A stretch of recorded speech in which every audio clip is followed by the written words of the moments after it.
గొప్పతనం చెప్పమంటారా?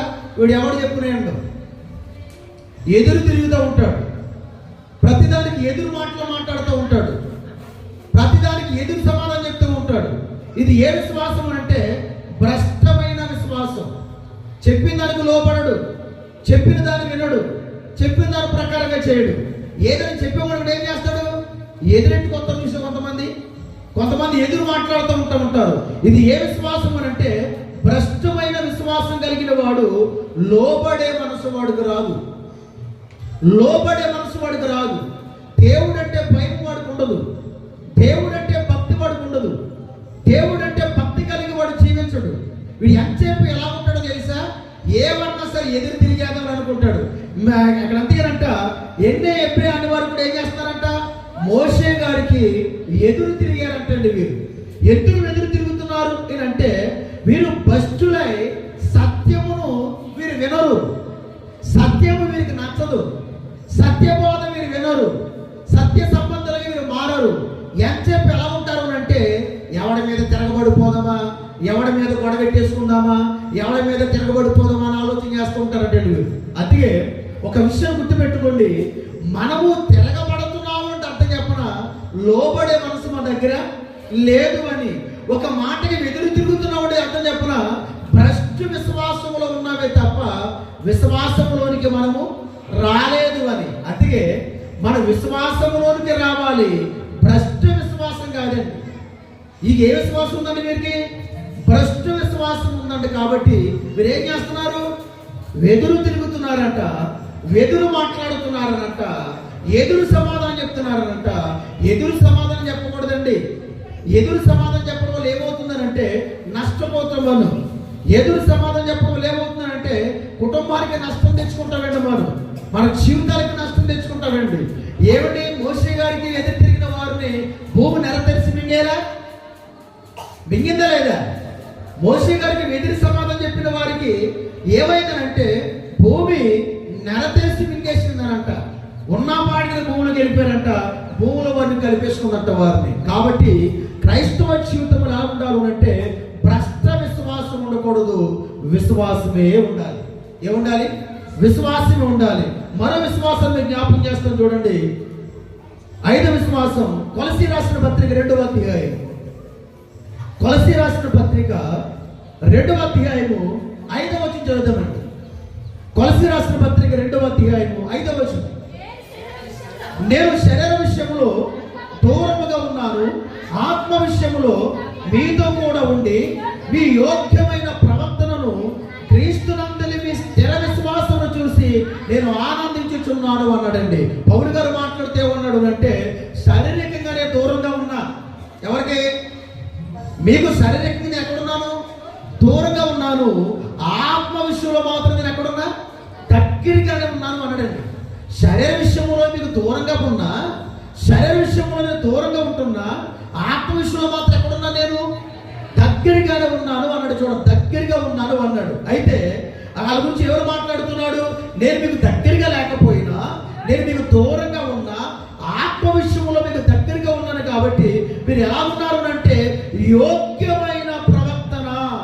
ఏముందంటే వారికి యోగ్యమైన ప్రవర్తన కలిగి ఉన్నారంట.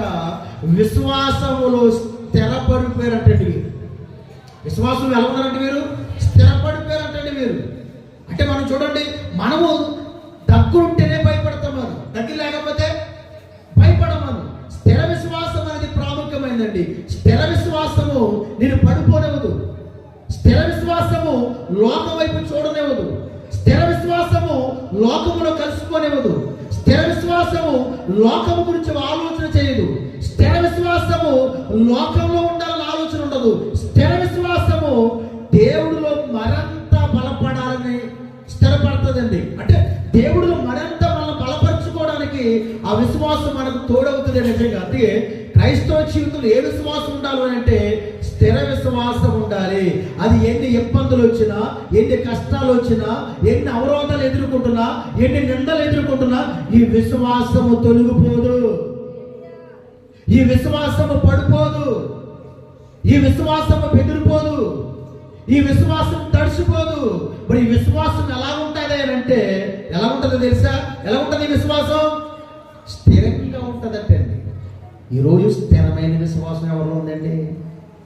అన్నీ బాగుంటే విశ్వాసం ఉంటుంది మన దగ్గరే. పొరపాటున కానీ మనకు ఆరోగ్యం బాగోకపోయినా, మనం అనుకున్నది కలిసి రాకపోయినా, మనం అనుకున్నది సాధించకపోయినా, మన కోరుకున్న కోరికలు తీర్చకపోయినా, మనం అనుకున్నవని మన ఒడులోకి వచ్చి పడకపోయినా, మనం అనుకున్న కట్టలు ఆకాశం తెరవబడి భూమి మన ఇంటి కప్పు తెరిచిపోయి మన ఒళ్ళోకి వచ్చి పడవకపోయినా, మన విశ్వాసం కాస్త ఏమైపోతుంది? స్థిరత్వం ఉండదండి. అవును కదా? స్థిర విశ్వాసం అని అంటే జరిగినా జరగకపోయినా, బాగున్నా బాగోకపోయినా, ఆరోగ్యం ఉన్నా ఆరోగ్యం లేకపోయినా, కలిసి వచ్చినా కలిసి రాకపోయినా, ఆ విశ్వాసం సత్యేంత వరకు స్థిరంగా నిలబడి ఉంటుందంటే అది స్థిర విశ్వాసం కావాలంట. ఇప్పుడు పౌలు గారు వారి దగ్గర ఉన్నారా? లేరు. అయినా సరే ఎలా ఉన్నారంట? ఒక 4 వారాలు లేరనుకుంటే ఎలా ఉంటుంది మనకి? ఒక్కడు రాడి చేసి అది స్థిర విశ్వాసమా? ఒక్క వారం లేకపోతే గొడవలు వచ్చేది కదా. అది స్థిర విశ్వాసమా? కాదు కదా. స్థిర విశ్వాసం అంటే ఏంటంటే ఏదో జరగాలి ఏదో చేయాలి కాదండి, చచ్చిపోయేంత వరకు స్థిరంగా ఉంటుందంటండి ఆ విశ్వాసం, బెదిరిపోదండి అది. కాబట్టి 5వ విషయం ఏంటంటే ఏంటిది? స్థిర విశ్వాసం. 6వ విషయం కూడా త్వరగా ఆలోచించేసి ముందుకు వెళ్ళిపోదామండి. 1వ తిమోతి గారు రాసిన పత్రిక 1వ పత్రిక 1వ అధ్యాయము 19వ వచనం చదువుతామండి. 1వ తిమోతి గారు రాసిన పత్రిక, అటు మనసాక్షిని కొందరు త్రోసివేసి ఏంటంట? విశ్వాస విషయమై వాడ బద్దలైపోయిన వారు వలె చెడి ఉన్నారు అన్నాడు. చూడండి, విశ్వాస విషయంలో వారికి ఏమి లేదంట? మనసాక్షి లేదండి. ఏ మనసాక్షి తెలుసా? మంచి మనసాక్షి లేదంట వారికి. ఏం లేదు. 19వ వచనం చదవండి, మీకు అర్థమైంది. క్షమించలేదు. 18వ వచనం చదవండి. ఒక్కరు చదవండి.